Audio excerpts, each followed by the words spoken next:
Deuxième partie de l'Africa Newsroom. Notre plateau est toujours au complet. Jean-Marie Bitomo, éditorialiste. Makaila Gebla, journaliste, blogueur. Sega Goundiam, consultant en management, normes et contrôles internes. Merci à tous les trois d'être restés sur ce plateau. On va tout de suite passer au reste de l'actualité.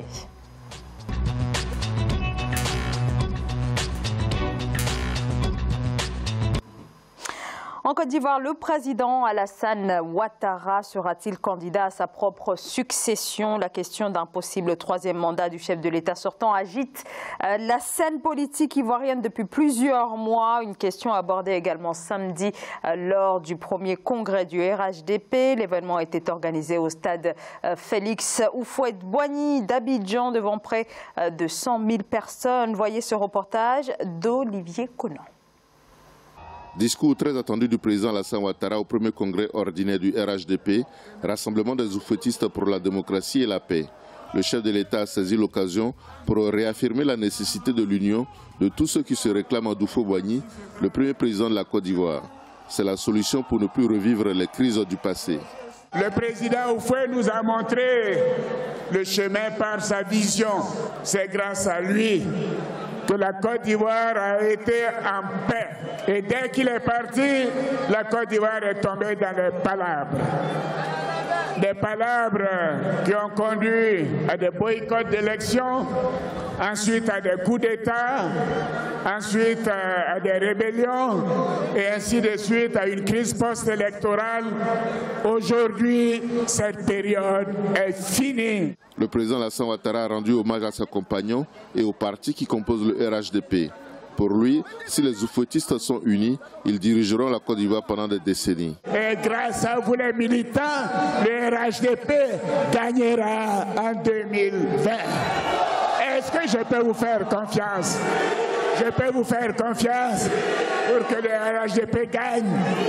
Pas seulement en 2020, en 2025, en 2030, en 2035. Voyez, je n'ai plus de voix. Jusqu'en 2050. Le président Alassane Ouattara a également prôné la réconciliation nationale. C'est parce qu'il a pardonné qu'il a amnistié Mme Simone Gbagbo. Quant à une éventuelle candidature à l'élection présidentielle de 2020, le président Alassane Ouattara a justement réitéré qu'il prendrait la décision en 2020.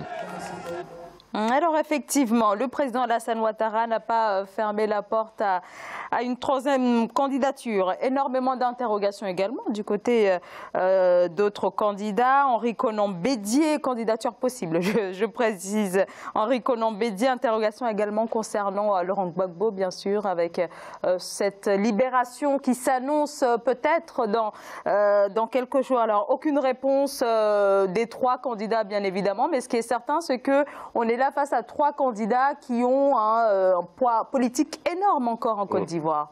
Vous en oubliez un quatrième, Guillaume Soro. Alors Guillaume Soro, bien sûr, voilà. Qui n'était pas au Congrès. Qui n'était pas au Congrès, mais on va en parler tout à l'heure, parce qu'effectivement, il reste quelqu'un avec qui il faudra certainement composer en 2020, Sega Goundiam. Sur ces trois candidatures, possibles candidatures, dans un premier temps. Je ne crois pas trop à celle de Bédié.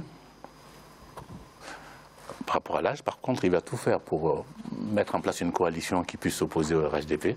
Il a commencé. Il a commencé. Il a commencé. Si cette coalition se met en place, ça réduit les chances de Gbagbo. Alors, est-ce que le compromis peut se faire sur ce qui serait tactiquement très bien vu? Est-ce que le compromis pourrait se faire sur Soro, qui diviserait à la fois le RDR et réussirait peut-être à se faire adouber par Bédié? Mais ce que je crains, c'est pas ça le plus important, parce que ça, ce sont des questions de l'homme. Ce que je crains, c'est l'après 2020. Le président Ouattara parle de 2050, mais s'il s'occupait déjà 2020-2021, ce serait pas mal. C'est l'après 2020 qui m'inquiète. Et si lui devait se représenter, parce qu'à mon avis, bon, c'est pas sûr, mais il va probablement le faire, parce que simplement, dans son propre camp, il y a des divisions. On a parlé des 4 tout à l'heure, mais dans son camp, le RDR, je ne parle même pas des hauts-fouettistes, dans son camp, le RDR, il y a au moins 2 candidats qui se préparent contre Soro, et un troisième qui serait à la frontière entre PDCI et RHDP. On y viendra. Oui. C'est compliqué. Makaïla Gebla. Tout à fait. La grille de lecture politique sur la question ivoirienne pose problème. Parce que pour moi, Alassane Ouattara va se présenter. Parce que dès l'annonce effectivement de la libération de Laurent Gbagbo, son conseiller politique qui a été intervenu sur une radio internationale avait déjà annoncé qu'Alassane Ouattara pourrait être dans la danse. Parce que le fait que... Alors le président lui-même s'était déjà chargé de le faire il y a cet été. Il continue à maintenir des suspens, mais finalement il va se présenter. Donc tu avais annoncé effectivement éventuellement la candidature de Soro. Moi je vais parler également des candidatures indépendantes qui ont effectivement eu à faire des succès lors des élections communales. Donc, la scène politique ivoirienne aujourd'hui est agitée et restera agitée tant que,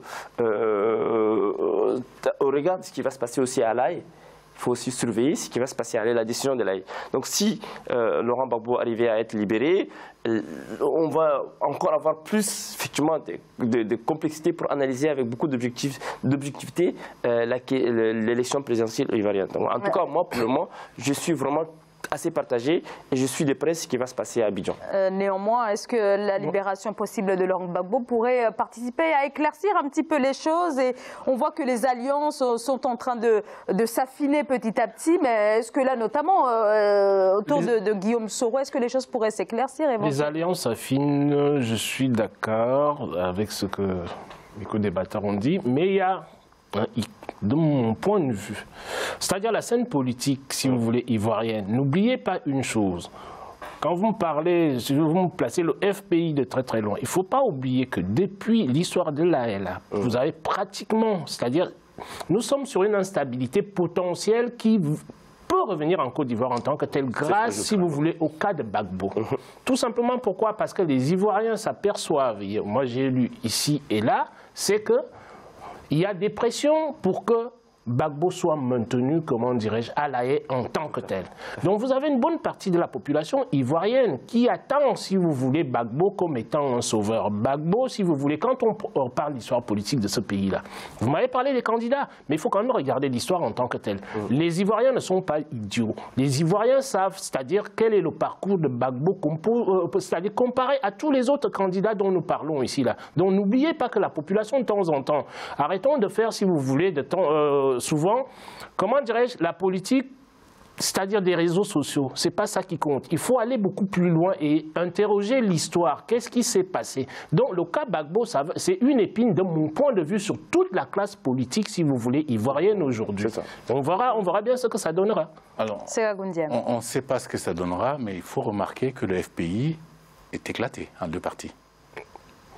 Je sais que le FPI est éclaté en deux parties. Je sais, ça fait depuis un moment. Depuis quelques années. Mais depuis 8 ans maintenant, deux tendances. Ils sont revenus quand la haie a commencé. C'est-à-dire quand l'histoire de la libération de Gbagbo a commencé, c'est-à-dire les deux clans, c'est-à-dire se sont rapprochés. Du point de vue de l'intérieur, je connais un peu la Côte d'Ivoire, pas seulement comme voisin, à titre personnel. Donc, il y a deux facteurs dont il faut tenir compte. Le premier facteur, c'est que pendant les 10 ans de Gbagbo, il n'a pas fait 100 mètres de route. Certains l'observent, pas tous. Ceux qui sont éclairés l'observent. Pendant les 10 ans, pas encore, de Ouattara, on va en reparler sans doute par rapport au chômage sur le troisième point. Pendant les 10 ans de Ouattara, les réélections n'ont strictement rien à voir. On ne peut même pas faire de proportion avec les 10 ans de Gbagbo, qui peut trouver une justification, qui peut trouver une excuse dans le fait qu'il a été déstabilisé pendant des années par la rébellion. C'est là où moi je voulais en venir. Et le deuxième point, donc les réalisations du régime de Ouattara ne sont indiscutables. Le problème qu'il y a, c'est qu'il s'est créé, comme d'habitude en Afrique, une espèce de nomenclatura. Justement, c'est ce que j'allais vous dire, c'est qu'aujourd'hui, les manettes de l'économie ivoirienne, moi je lis aussi un peu, les manettes de l'économie ivoirienne sont aux mains d'une communauté étrangère en tant que telle. Donc quand on parle, quand on est en train de parler... Non, non, pas si simple que ça. Moi, je vous dis, encore une fois, je connais très très près et je lis... Vous connaissez très très près? Non, l'astuce en Côte d'Ivoire, parce qu'il y a une astuce. Il y a toujours en association un étranger et un local. Non, ça, nous savons que toutes les économies africaines fonctionnent comme ça, entre les locaux et les étrangers. Le problème de la Côte d'Ivoire est très spécifique. Quand on interroge l'histoire, le problème de la Côte d'Ivoire, moi je vous le dis, il est spécifique. Mais le problème de la Côte, il y a toujours un local. D'anciens ministres, des frères du ministre, des frères du président, la famille de la première, enfin bon bref. Il y a toujours une association. Le problème, c'est que dans cette association, vers des étrangers qui peuvent être des Européens, qui peuvent être des Israéliens, qui peuvent être des Asiatiques, etc., c'est toujours les mêmes familles ivoiriennes qui sont impliquées. Et ça, au bout d'un moment, les gens finissent par... C'est la raison pour laquelle on parle... Juste dernier point, une candidature éventuelle de Ouattara qui est probable. C'est probable. Ce sera pour éviter le déchirement du RDR. Absolument.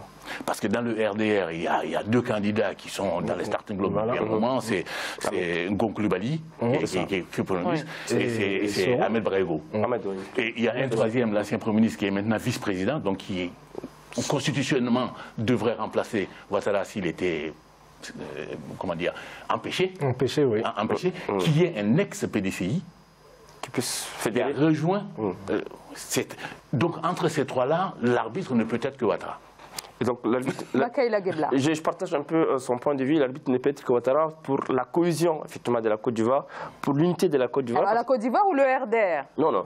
Moi, je maintiens au RHDP. Moi, je pense que. Au RHDP. Moi, je pense que les deux, parce que sinon le pays risquerait d'être encore implosé. Parce que tout à l'heure, Jean-Marie évoquait la question effectivement d'étrangers. Je ne sais pas, étrangers par rapport aux investisseurs étrangers ou bien par rapport même à la question qui. Non, c'est par rapport aux investissements. C'est parce qu'il me parlait de l'économie, c'est-à-dire bon, je disais que les investissements, et ça, moi j'ai été ces derniers temps-ci à Abidjan, et vous avez énormément, vous avez parlé de nomenclature, vous avez énormément de gens qui se plaignent, si vous voulez, de cet état de choses là, qui est particulier en Afrique.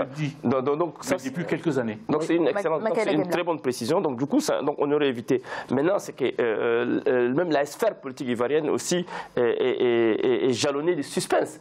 Ce qui fait qu'on ne sait pas qu'est-ce qui va advenir. Donc, à partir de Paris, il nous est très difficile d'avoir une lecture saine de ce qui va se passer dans les jours à venir. Et on est très, très, très prudent aussi de regarder du côté de la haie, c'est la libération de Laurent Gbagbo. Parce que tout à l'heure, les gens sont plutôt pour le maintien de Laurent Gbagbo en détention que pour sa libération. Alors, on a quand même eu ces scènes de liesse en Côte d'Ivoire, de ses partisans. Ses adversaires, plutôt. C'est pour ça que moi, je me dis... Ces partisans qui demandent la libération. Il bénéficie encore d'un grand poids politique en Côte d'Ivoire. Oui, un grand poids. C'est pour ça que je suis en train de dire que... La pression du côté pèse sur la CPI maintenant. Que ce soit du côté des adversaires de Laurent Gbagbo, tout comme de ses partisans qui en appellent à sa libération. Donc du coup, tout peut arriver en tout cas en Côte d'Ivoire. De mon point de vue, sur cette problématique-là, de mon point de vue, moi je vous dis que mon regard, c'est une impression personnelle qui est quand même basée sur les faits. La clé, si vous voulez, de mon point de vue, la clé c'est qui? En Côte d'Ivoire, c'est Gbagbo, c'est pas Ouattara de mon point. La clé de la réconciliation. Oui. C'est Gagoundiam. D'abord, je pense que Gbagbo sera sûrement libéré avant 2020. J'en suis convaincu. Toute la question de savoir quel deal. Oui, le deal qui passera avec la CPI. Par rapport à son là, je suis d'accord avec par rapport à ceci, bon, bref, il y a un certain nombre de choses qui sont encore pas très claires. Je crois qu'il ne faut pas se fier, moi je me méfie toujours des manifestations de l'IS parce qu'on montre, c'est comme les Gilets jaunes ici, enfin, ou ailleurs, quand il y a 10 000 personnes qui manifestent en trois coins et on les montre à la télé, on s'imagine que c'est le peuple, c'est pas le peuple. Mais par contre, ce qui est la force de Gbagbo, c'est pas ce qu'on a vu sauter de joie. Non, du tout. La force de Gbagbo, il faut se souvenir qu'en 2010, il a été battu par une coalition RDR, PDCI. Oui. Et ce n'était pas si évident que ça. Donc si ces deux se séparent, et qu'en face, un Gbagbo qui aura reconstitué ses forces, l'équilibre, on le voit tout de suite. De quel côté ça va pencher. Voilà. Makaïla Gebla? Je partage son point de vue, donc je n'ai pas grand-chose à y ajouter. Jean-Marie, donc sur cette alliance nous avons le même point de vue tous les deux. entre le PDCI d'Henri Colomb-Bédier et le FPI de Laurent Gbagbo, est-ce que par ailleurs ça va être tout le FPI ou bien ça va être qu'une partie? On voit que le parti est divisé. nous étions en train de dire là tout à l'heure que dès l'annonce, si vous voulez, de ce que nous avons vu à La Haye, vous avez vu, comment dirais-je, les deux clans du FPI qui sont rapprochés, si vous voulez, avec des stratégies, mises en place, des stratégies de...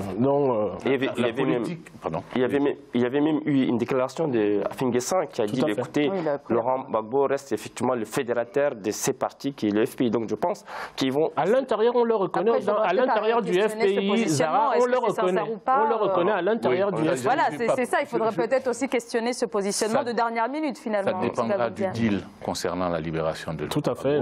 Ça dépendra d'une deuxième chose, de la capacité. Il semble bien parti parce que moi j'ai écouté 2 interviews de Bédié ces dernières semaines qui semble bien parti. C'est la capacité de Bédié à réunir une frange du RDR, la totalité du PDCI, une partie, si ce n'est la totalité du FPI. N'oubliez pas les conditions de l'élection, la dernière élection de Guillaume Soro à la présidence de l'Assemblée. C'était ces mêmes forces qu'on a retrouvées derrière lui. Mais attention, mais moi je pense que... C'est compliqué chez eux. Moi je pense que Guillaume Soro traîne encore des casseroles liées effectivement à ce qui s'est passé au Burkina Faso. Donc du coup, à la Ouattara, que ce soit ses adversaires peuvent toujours en garder effectivement un dernier... ils tiennent le bout du ficelle pour quand même attiser sa disqualification, je dirais. Honnêtement, le peuple ivoirien se fiche de ce qui s'est passé au Burkina, qui liait Diendéré et honnêtement, et Soro. Là, il ne faut pas oublier une chose, Soro a été Premier ministre de Gbagbo. Oui. Le dernier Premier ministre de Gbagbo. Il a été le premier Premier ministre de Ouattara. Eh bien, on va terminer cette actualité sur ça avec donc cette interrogation sur Guillaume Soro qui n'a pas en tout cas assisté au premier congrès du RHDP. Il va démissionner en février. Mais de plus en plus, il prend, c'est-à-dire ses aises vis-à-vis de son mouvement d'origine. En tout cas, merci beaucoup à tous les 3 pour ce décryptage. On marque une très courte pause et on se retrouve dans quelques instants. Merci.